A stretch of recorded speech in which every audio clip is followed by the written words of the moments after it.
Brooksaw Antiques here. Today we have this 1976 Hermes 3000 vintage portable typewriter. I'm going to show you how to use the functions and make sure they all work. I haven't been this excited about a typewriter in a very long time. I just really love the design of this boxy style typewriter. Hermes 3000, the best typewriter of all time in my opinion. Has a new shell, and it's this plastic boxy shell that's got that 80s style look, or the late 70s. It's like it looks like an electronic device or something. I don't know why, I just really love it. And you have the best typewriter of all time in this retro looking case shell. Up top is the adjustable paper guide. This helps you guide the pages straight. I'm going to line that up with the edge of the platen, which is the main roller that feeds the paper. This is the paper support arm that flips up from the back. And this typewriter is so smooth you don't even have to lift the paper bell for the paper to slide through it. It's got two adjustable rollers and a scale, and it also shows the margins in red. So the margins are on the edge where I want them, but if you wanted the left margin on the middle, you would put the cursor where you want the margin and just flip up this silver switch there, and it sends the margin to that spot. If you want it closer to the edge, you hold the carriage release and just push the carriage to where you want it, and then you let it go. So now it's right on the edge now. And the same concept with the right one. Say I wanted it in the middle, I would flip the switch and it sends the margin to that spot. And if I wanted it closer to the edge, I hold the carriage release and the margin at the same time, and it slides it all the way to the edge. So now I have margins on the edge.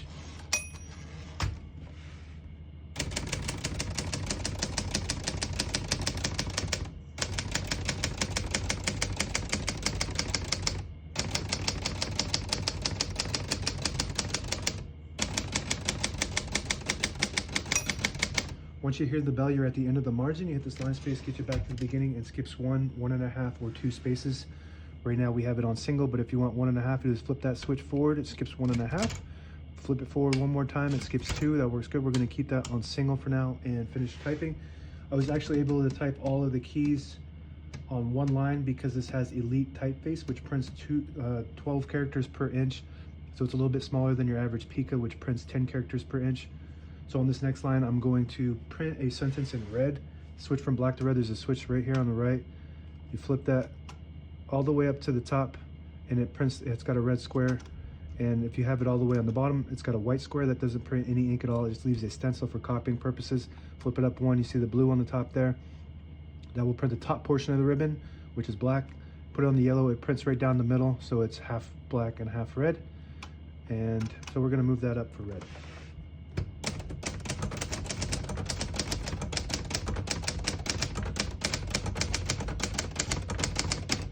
Very nice. I really love this typewriter. I don't want to sell it, but I have to. Print looks really good. It does have some flaws to it, otherwise it'd be in excellent condition. When you're dealing with a typewriter that's this heavy and it's made out of plastic, you're going to ultimately deal with some crackage. So there's a crack right here that I glued back on. It's minor. You can't really tell unless you're super picky about everything. And there's one right here, just a little tiny crack that I glued back. I don't know if you can see that. So yeah, but I still love it. I don't care about the cracks. And it's got a crack in the case. It's got a top lid that it comes with, and there's a bigger crack on this. This is just how I found it, and I just glued it back. So if you're looking for a flawless machine, this isn't it. But if you're looking for something really fun and beautiful, I really love it. So I'm biased. I would definitely, if I was a typewriter collector, I would definitely want this in my collection. To pull the page out easy, there's a switch on the right here. You flip it forward and it unlocks the rollers underneath the platen, allowing you to pull the page out easier, load thicker paper like carbon copy or cardstock. Make sure you flip that back before you load the next page, or else it won't load correctly. We're gonna move the color back to blue so it prints the top portion of the ribbon, and we're going to put this down for now. Shift on each side and a shift lock on the left. To clear that, just hit the shift button again. Backspace on the top left here. Tab set, and all the tabs are up front. So we're going to see how many tabs we have here. We got 0 tabs set, so I'm going to set 1 tab in the middle. So I'm hitting that tab set. Hit the tab button, it stops at that spot. To clear it, hit tab clear. And now we're all clear again. And you can clear all tabs too. So let's say we set one there, we set one there. So now we have 2. So we want to clear them all by hitting tab clear or all clear. So now they're all clear.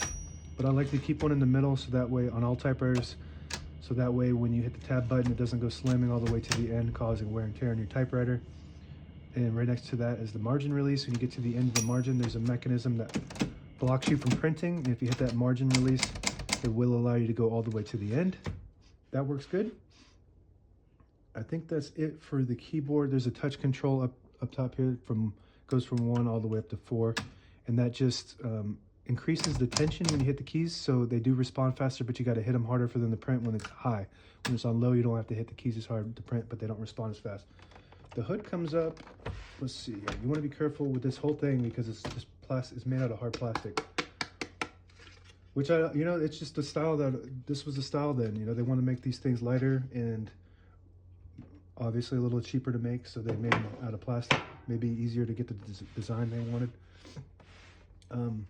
All the brand new ribbons loaded on the left, so it's pulling to the right. If you want to switch that direction, you just go in there and move the ribbon guide, and it will pull counterclockwise to the left.